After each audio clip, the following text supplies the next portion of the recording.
My concentration is better, my memory is better. I'm more comfortable in my seat, which I think is life's goal.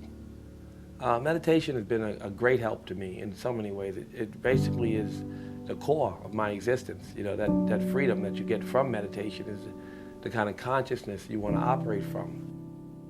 I want to be awake during the day. And I don't want the noise to separate me from whatever greatness is in here. You know, I want to be able to operate from that space.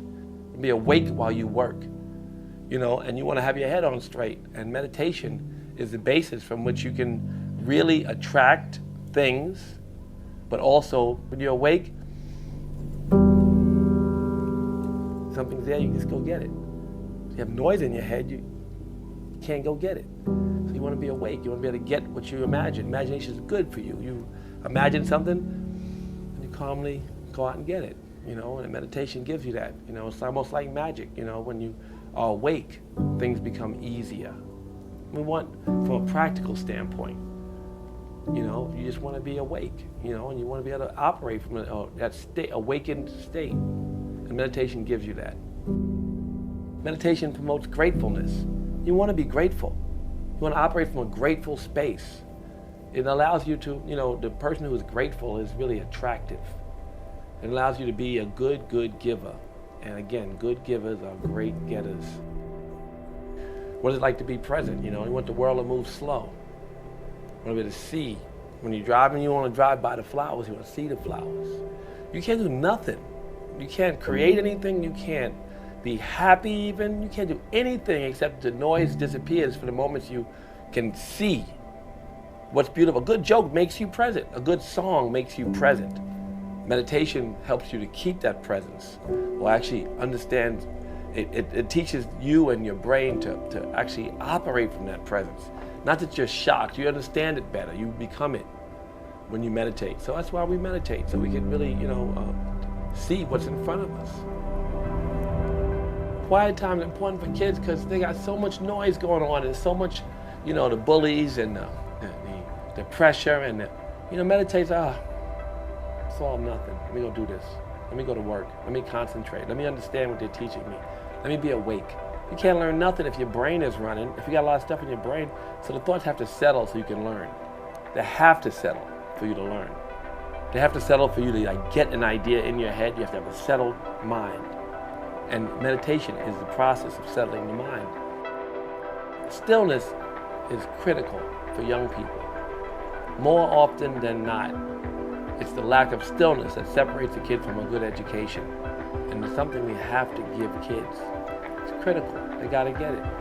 You know, they have it in them. Everybody wakes up with it. They don't know how to operate it. They don't know how to drive the ship. Teach them to drive it. Teaching them to meditate is like teaching them to learn. Making it easier for them to learn.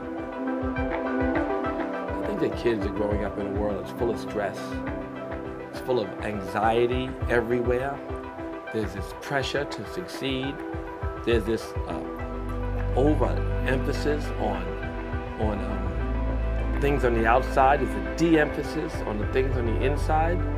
And kids, it's a difficult place to grow up, this world, the way we have it now with the things that we're selling them, promoting. Go tell your mommy, buy me this, buy you that. Get your mommy to buy you this and that and this. And then if you don't have this, that, and this, you know, jump out a window. I mean, it's really, this is the kind of pressure. Get this grade. You don't get this grade, don't come home. You're gonna get a whipping, you know. Teach kids to be calm, to shelter, a refuge from the noise, from the threats, from the false world. Bring them into the inner world. Let them operate from this true self, which is a happy, joyful self. Meditation is about connecting the young person to the adult, to the happy, joyful self. And that's the message I'm giving you. The kid's job in life, their only pursuit could be happiness. Meditation promotes happiness. Well, kids get on alcohol and drugs and these things so they can promote a bit of silence. You know, through dim or cloudy mind, there's no noise. Because it's cloudy, so you can't think, there's no thinking. But when you let your thoughts settle, there's no thinking, and it's a focus. So there's a cloudy way of relieving the noise, which is a lot of the kids' route, and there's a still way of leaving the noise when we are still and we operate from the core of our spirit. So that's what I want young people to be able to do. I think they gotta get a chance to look inside when there's so much emphasis on the outside. Let them look inside and find all the answers and a way to deal with whatever noise is on the outside. Take refuge inside twice a day at least 2 times a day. They should have a few minutes to reconnect. Makes all the difference in the world.